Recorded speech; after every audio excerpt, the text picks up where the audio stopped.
आशा करता हूँ आप सब बहुत अच्छे होंगे। मेरा नाम है सिद्धांत अग्निहोत्री, स्टडी आईक्यू पे आपका बहुत बहुत स्वागत है। आज हम बात करेंगे दोस्तों एक सोशल इशू की, और बहुत इंपॉर्टेंट भी है। लॉकडाउन में राइज इन डोमेस्टिक वायलेंस सिर्फ भारत में ही नहीं बल्कि पूरी दुनिया में। तो हम इस इशू को कवर करेंगे, साथ ही साथ कुछ सोल्यूशंस देखेंगे एक्सपर्ट द्वारा जो उन्होंने बताया है कि अगर डोमेस्टिक वायलेंस होता है तो आप क्या कर सकते हैं। चलिए आगे बढ़ते हैं। सिडर्स को रिकनेक्ट मेरा फेसबुक पेज है, सिद्धांत अग्निहोत्री के नाम से मेरी फेसबुक प्रोफाइल है। दोनों ही जगह पर चेक पीडीएफ ले सकते हैं, सवाल भी पूछ सकते हैं। यूपीएससी के स्मार्ट कोर्सेज आते हैं, आप इसको स्टडी आईक्यू के ऐप से डाउनलोड कर सकते हैं। साथ ही साथ ट्विटर पे मैं आ गया हूँ, ये रही मेरी आईडी। दोस्तों डोमेस्टिक वायलेंस की बात करें तो क्या है डोमेस्टिक वायलेंस, आपको पता ही है। डोमेस्टिक वायलेंस घरेलू हिंसा, घर में हिंसा होती है, बाहर नहीं जाती है। और एक तरीके से ये साइलेंट वायलेंस होता है, क्योंकि दोस्तों ये किसी को पता नहीं चलता है। घर में थोड़ी ना कैमरा लगा हुआ है, लगना भी नहीं चाहिए, सबकी प्राइवेसी होती है, राइट टू प्राइवेसी, ठीक है, हमारा फंडामेंटल राइट है। तो घर में जो हिंसा होती है, और दोस्तों आपको बता दूं, औरतों के साथ तो बहुत ज्यादा होता है, मर्दों के साथ भी होता है। हालांकि मर्दों के साथ जो घरेलू हिंसा होती है वो अक्सर रिपोर्ट नहीं किया जाता। ये बिल्कुल मैं आपको सच बता रहा हूं कि जो मर्द होते हैं, जो मेल्स होते हैं, उनके साथ भी वायलेंस, इमोशनल वायलेंस उनके साथ ज्यादा होता है। ठीक है, लड़कियां भी मैनिपुलेट करती हैं। तो किसी भी तरीके का वायलेंस बिल्कुल एक्सेप्टेबल नहीं है। समझ रहे हैं, चाहे वो लड़की करे चाहे वो लड़का करे। तो अगर डोमेस्टिक वायलेंस की बात करें तो इसमें क्या होता है, साइकोलॉजिकली, फिजिकली, सेक्सुअली, फाइनेंशियली और इमोशनली अगर किसी को आप तोड़ रहे हैं, आप किसी को मार रहे हैं, धमकियां दे रहे हैं, उसको हर वक्त बेइज्जत कर रहे हैं। लड़कियों के साथ बहुत बार ऐसा होता है, स्पेशली मैरिड वुमेन्स के साथ। मैरिड वुमेन्स को वैसे भी अपने जो जिनकी शादियां हो जाती है, ज्यादातर अगर आप देखेंगे तो उनको अपने सपनों को कॉम्प्रोमाइज, सपनों को ताक पे रखना पड़ता है, ठीक है, और उसके बाद उनको बेइज्जती झेलनी पड़ती है। एक्सट्रीम जेलसी भी एक कारण है डोमेस्टिक वायलेंस का। आपको बता दूं कि कई बार ईगो में क्लैशेस हो जाता है, अरे मेरी बीवी मुझसे ज्यादा काबिल कैसे। तो ईगो में क्लैश की वजह से भी वायलेंस का जन्म होता है। बहुत सारे दोस्तों इसके रीजंस हैं, ठीक है। तो ये साइलेंट होता है क्योंकि ये, अब देखिए लड़की का क्या होता है। पहली बात तो किसी भी तरीके के वायलेंस, चाहे वो लड़की के साथ हो लड़के के साथ हो, उसको सहना नहीं चाहिए, हमेशा बाउंड्रीज ड्रॉ करनी चाहिए, ठीक है, कि ये तो बिल्कुल एक्सेप्टेबल नहीं है, वरना मैं छोड़ दूंगा, डाइवोर्स दे दूंगा। कभी भी ऐसा नहीं होना चाहिए, चाहे लड़की हो लड़का हो। लेकिन होता क्या है हमारे समाज में, अगर डाइवोर्स दे दिया, अरे बाप रे उस लड़की ने तो डाइवोर्स दे दिया, अब उसके भी रीजंस होते हैं दोस्तों। देखिए भारत में अगर आप वर्किंग कल्चर की बात करें तो फीमेल का पार्टिसिपेशन जो है वो खाली 23% है, ठीक है। तो एक ये भी होता है कि एक बार कहीं पे लड़की को ब्याह दिया और उसके बाद लड़की कंप्लेन करती है घर में कि मेरे साथ वायलेंस हो रहा है, मुझे मारा पीटा जा रहा है, तो घर वाले भी बोलते हैं कि नहीं अब तो तुमको एडजस्ट करना होगा, शादी हो गई, सब होता रहता है, ठीक है। बट ऐसा नहीं होना चाहिए, ठीक है, बिल्कुल भी नहीं होना चाहिए। तुरंत घर छोड़ दे और तुरंत डाइवोर्स के लिए फाइल कर दे अगर इस तरीके की कोई भी चीज होती है, ठीक है। और सेम गोस फॉर मेंस, अगर उनके साथ ऐसा हो रहा है, इमोशनली मैनिपुलेट हो रहा है, उनको बहुत ज्यादा परेशान किया जा रहा है, तो वो भी यही करें। समझ रहे, दोनों के लिए है, ठीक है। लेकिन यहां पे लड़कियों के साथ ज्यादा होता है, औरतों के साथ वायलेंस ज्यादा होता है, आप समझ रहे हैं। तो यहां पे किसी भी तरीके का इंटिमिडेशन, ठीक है, ये डोमेस्टिक वायलेंस के अंदर आएगा, है ना। तो कुछ हम आंकड़ों की बात कर लेते हैं। अब डोमेस्टिक वायलेंस जो है, कुछ हम सवाल देखेंगे और कुछ आंकड़ों की भी। चलिए मैं आपको कुछ आंकड़े बता देता हूं। देखिए लॉकडाउन है, मार्च में, मार्च तक सारे देशों ने लॉकडाउन लगा दिया था, ठीक है। सिर्फ भारत में नहीं बल्कि पूरी दुनिया में डोमेस्टिक वायलेंस बढ़ा है औरतों के खिलाफ। समझ रहे हैं, यहां पे हम देख रहे हैं कि यूनाइटेड नेशंस के सेक्रेटरी जनरल तक ने बोल दिया था कि हमको डोमेस्टिक वायलेंस को टैकल करना बहुत ज्यादा जरूरी है। आपको बता दूं कि भारत में 24 मार्च को भारत में लॉकडाउन अनाउंस हुआ। एक हफ्ते के अंदर अंदर पता है कितनी कंप्लेंट्स आई, 257, जिसमें 69 डोमेस्टिक वायलेंस की थी कि मुझे, हमको मारा पीटा जा रहा है, हमको बचा लीजिए। आप समझ रहे हैं, 4000 से ज्यादा, जून की बात करें, मिड जून तक 4000 से ज्यादा कंप्लेंट्स महाराष्ट्र में आई थी डोमेस्टिक वायलेंस की। तो आप समझ सकते हो, और ये तो कंप्लेंट्स हैं, ठीक है। बहुत लोग तो कंप्लेन ही नहीं करते, बहुत सारे तो ऐसी औरतें भी हैं जिनको तो पता ही नहीं कि कंप्लेन कैसे करनी है। ये तो वो है जो रिपोर्टेड केसेस है, अनरिपोर्टेड केसेस तो 99% होंगे, ये आप मान के चलिए, ठीक है। लेकिन आप ये मत समझिएगा कि आप हर घर में लड़ाई होती है या हर घर में डोमेस्टिक वायलेंस होता है, ऐसा नहीं है। हर घर में डोमेस्टिक वायलेंस नहीं होता है, लेकिन जहां पे हो रहा है, अगर 15 से 20% भी हो रहा है तो वो भी एक्सेप्टेबल नहीं है, ठीक है। तो अगर हम बात करते हैं तो स्पेन में जैसे ही लॉकडाउन अनाउंस हुआ, 18% ज्यादा कॉल्स आने लगी।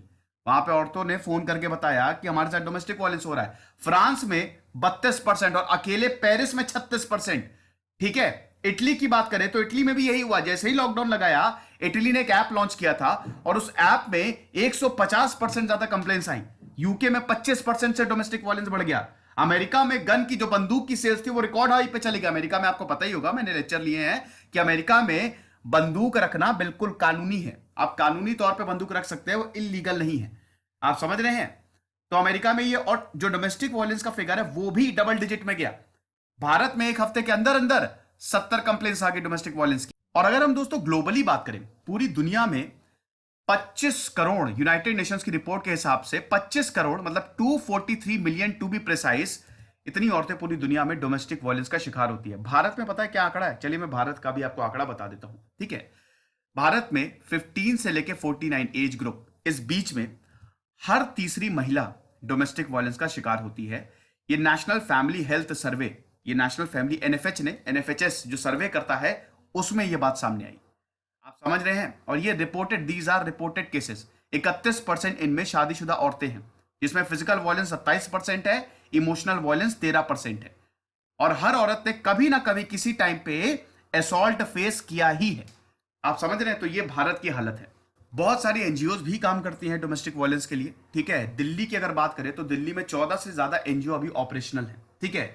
तो अभी हम देखेंगे कि अगर आपके साथ डोमेस्टिक वायलेंस हुए तो आप क्या करें, ठीक है, कहां पे कंप्लेन करें। आप पुलिस भी जा सकते हैं, लेकिन लोग पुलिस स्टेशन का भी जो रवैया होता है पुलिस वालों का, कुछ का तो अच्छा होता है, लेकिन ज्यादातर बोलते हैं अरे सेटल कर लो, मतलब कॉम्प्रोमाइज कर लो, क्या घर की बात बाहर। ये घर की बात बाहर, समाज क्या कहेगा। अब समाज, देखिए यहाँ पे एक इंसान मार खा रहा है, ठीक है, उसमें समाज कुछ नहीं कहता। अब उसकी कंप्लेन हो रही है तो उसमें समाज आवाज उठाएगा। वाह रे हिपोक्रेसी, कमाली हो गया ये, ठीक है। और हाँ, मेल्स के भी साथ होता है, मैं बार बार इस पे फोकस कर रहा हूं, ठीक है, दोनों के साथ होता है ये, है ना। मेल्स को भी इमोशनल अब्यूज झेलना पड़ता है, ठीक है, औरतों द्वारा।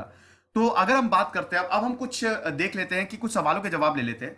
ये बहुत सारे आर्टिकल्स है दोस्तों, जब से लॉकडाउन हुआ है मैं ये आर्टिकल्स पढ़ते ही जा रहा हूं कि डोमेस्टिक वायलेंस, ठीक है। एक बीबीसी की रिपोर्ट, फिर इंडियन एक्सप्रेस ने इसको बहुत ही अच्छे से कवर किया है। तो अगर हम हेल्थ रिस्क की बात करें तो हेल्थ रिस्क तो बहुत ज्यादा होते हैं, ठीक है। औरतों के तो पूरे सपने ही टूट जाते हैं।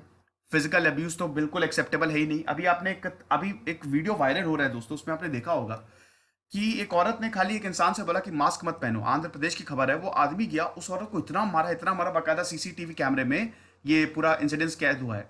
घर में एक आदमी ने अपनी औरत को इतना पीटा, वो भी बहुत वीडियो वायरल हो रहा है, ठीक है ना। तो ये पीटना जो है ना, ये डोमेस्टिक वायलेंस एक्सेप्टेबल नहीं है, क्योंकि इसमें दोस्तों क्या होता है कि वायलेंस तो हो जाता है, लेकिन इसके रिपरकशन बहुत ज्यादा होते हैं, ठीक है। इसके आफ्टर मैथ जो होते हैं कि औरत के एक तो मेंटल ट्रॉमा, ठीक है, डर, फिर उसके बाद वो इससे समझौता कर लेती है कि ये तो होना ही है। ये बिल्कुल भी नहीं, कभी भी डोमेस्टिक वायलेंस, इसकी शुरुआत जो है ना किसी ना किसी पॉइंट पे हो गई होगी, ठीक है। तो उसी पॉइंट पे इसको खत्म कर देना चाहिए, है ना। इसको आगे नहीं बढ़ना चाहिए, क्योंकि फिर होता है दोस्तों साइकिल ऑफ अब्यूज। ये आप समझे ना, ये लगातार होता रहता है। वो आपने मूवी देखी कि नहीं, थप्पड़, ठीक है।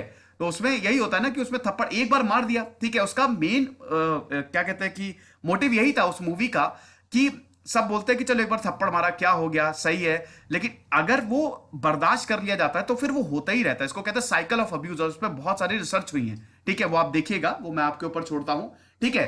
तो इसमें डिप्रेशन होता है, सेक्सुअल डिसऑर्डर्स होते हैं, ठीक है। कई बार सेक्सुअल वायलेंस तो बहुत ही ज्यादा, ठीक है। मैरिटल रेप की जिसकी बात हम करते हैं, बहुत ही मुश्किल होता है और बड़ा ही क्या कहते हैं, इसमें हिम्मत चाहिए होती है कि कंप्लेन करने के लिए, ठीक है। ज्यादातर ये सब चीजें ना, ये जो समाज है ना, बिल्कुल नजरअंदाज करते हुए जाता है, ठीक है। ये हो रहा है और ये समाज का पार्ट है। ये एक तरीके से राइट्स दे दिए कि हाँ चलो, डोमेस्टिक वायलेंस जो है ना, वो एक तरीके से पार्ट है, ये एक्सेप्टेड है, ठीक है। और ये बिल्कुल भी एक्सेप्ट नहीं होना चाहिए, क्योंकि समाज पे बहुत ज्यादा इस पे बुरा असर पड़ता है। फिर उसके बाद पोस्ट ट्रोमैटिक स्ट्रेस डिसऑर्डर। और दोस्तों इतनी सारी बीमारियां होने के बावजूद ये सब मेंटल डिसऑर्डर्स है, ठीक है। साथ ही साथ अगर बहुत ज्यादा मार पड़ती है तो फिर पेन भी होता है और बॉडी पे भी काफी घाव हो जाते हैं। ये सब के बावजूद कंप्लेंट्स नहीं होती हैं, समझ रहे हैं, कंप्लेंट्स नहीं होती है। और जब ये हद से ज्यादा बढ़ जाता है तो भयानक केसेस सामने आते हैं, आप देखते ही होंगे न्यूज पे अक्सर, ठीक है। तो ये सब कुछ, अब इसमें बहुत ज्यादा जरूरी है कि प्रॉपर सपोर्ट सिस्टम हो। जब भी ये सारी चीजें हो तो जो औरतें हैं वो कंप्लेन कर पाए, ठीक है, या जो आदमी भी है जिनके साथ भी ये हो रहा है वो कंप्लेन कर पाए अगर उनके साथ ये सब कुछ हो रहा है। सपोर्ट सिस्टम यहां पे बहुत ज्यादा जरूरी है, ठीक है।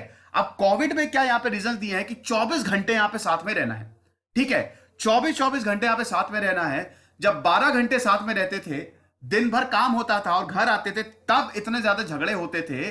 24 घंटे साथ में रहने का मतलब झगड़े होंगे ही होंगे। अगेन याद रखिएगा, ये सारों घरों में नहीं है, ठीक है ना। ऐसा नहीं कि पूरे भारत के सब घर में यहाँ पे झगड़ा हो रहा है, नहीं, बिल्कुल भी नहीं।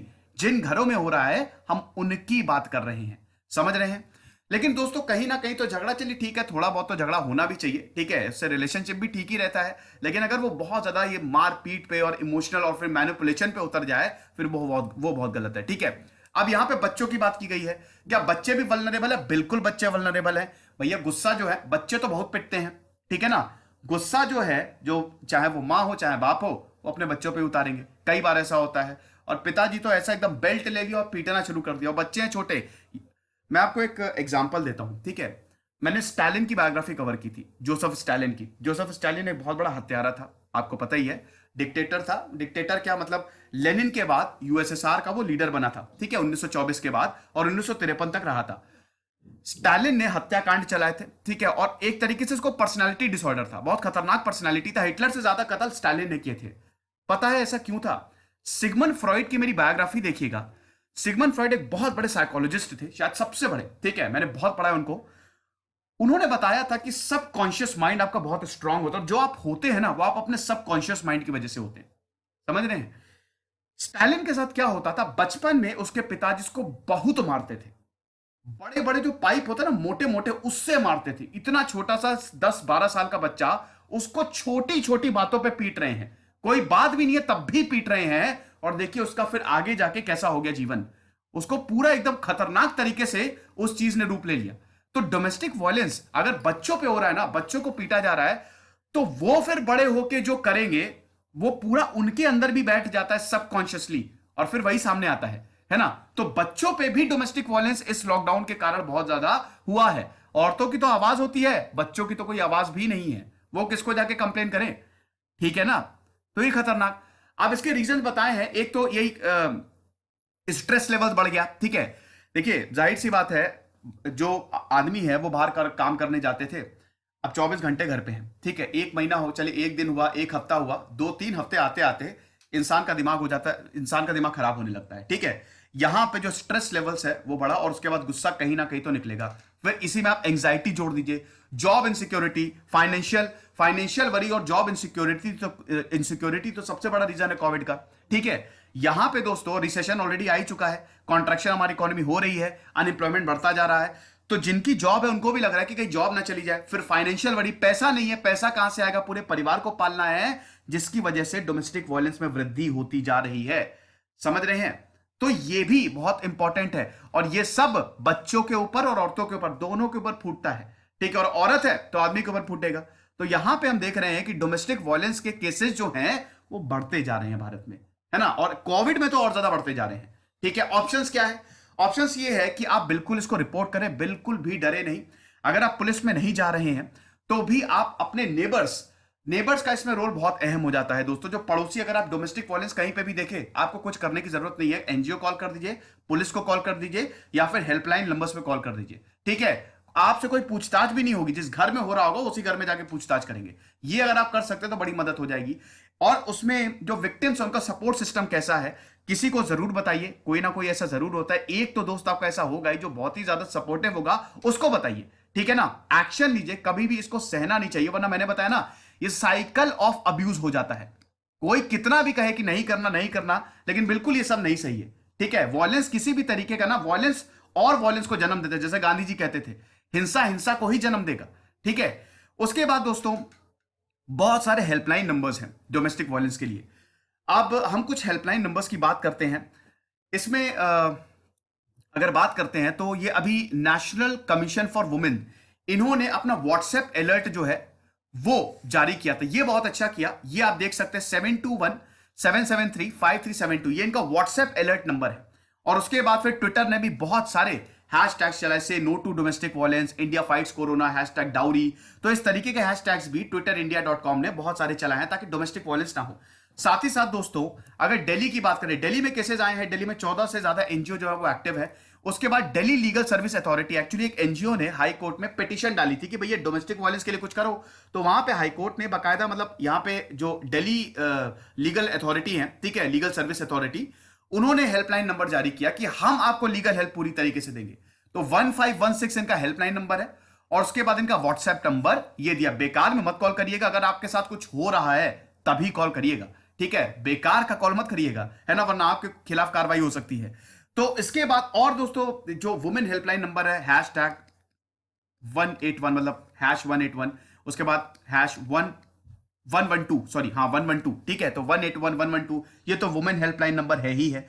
साथ ही साथ दोस्तों एक शीरोज का ऐप आता है, आप उस ऐप को डाउनलोड कर सकते हैं, ठीक है। एनजीओ से आप कांटेक्ट कर सकते हैं, वो आपकी हेल्प करेंगी। बहुत सारे एनजीओ आप यहाँ पे नेट पे टाइप करिए, ठीक है। और अगल बगल भी अगर कोई भी ऐसा घर है जहां पे आप डोमेस्टिक वायलेंस विटनेस कर रहे हैं, तो आप जरूर कंप्लेन करिए, ठीक है। हो सकता है वो लोग ना कंप्लेन कर पा रहे हो या कर पा रही हो, तो आप जरूर कंप्लेन करिए और देखिए कि क्या हो सकता है। तभी साथ में मिलकर लड़ेंगे तो हम इस चीज को टैकल कर सकते हैं। उसके बाद विक्टिम्स क्या करें, जब उनके ऊपर ये कंप्लेन तो कर ही सकते हैं, साथ ही साथ जो इंडिविजुअल्स हैं, ठीक है, उनको भी कंट्रोल करना पड़ेगा, ठीक है। देखिए अगर आप मतलब गुस्से में हैं तो बिल्कुल अपने तक ही रखिए, सब कुछ सही हो जाएगा। यहां पे इंडिविजुअल जिनकी एब्यूसिव और एग्रेसिव टेंडेंसीज हैं, ठीक है, उनको भी हेल्प की जरूरत होती है। जो लगातार अब्यूज करते जा रहे हैं उनकी भी बाकायदा प्रॉपर काउंसलिंग हो, ठीक है। उसके बाद फिर अगर आप सेल्फ केयर, प्रॉपर मेडिकेशन और सब कुछ अच्छे से करते हैं तो ठीक हो जाएगा, है ना। और विक्टिम्स को तो कंप्लेन करिए, और अगर आपको ऐसा लग रहा है कि आपका पार्टनर बड़ा ही अब्यूजिव है तो उसकी भी कंप्लेन काउंसलिंग से भी ठीक हो सकते हैं। तो बिल्कुल कपल्स काउंसलिंग भी आजकल होती है, तो कपल काउंसलिंग में भी आप लोग जा सकते हैं, तो कोई दिक्कत नहीं है। लेकिन जरूर रीच आउट फॉर हेल्प और direct help to the spot if you are attacked, always. समझ गए हैं? तो ये लेक्चर था, आई होप आपको पसंद आया होगा, इसको जरूर शेयर करिए। खुश रहिए, पढ़ते रहिए। जैसे सिद्धांत अग्निहोत्री, साइनिंग।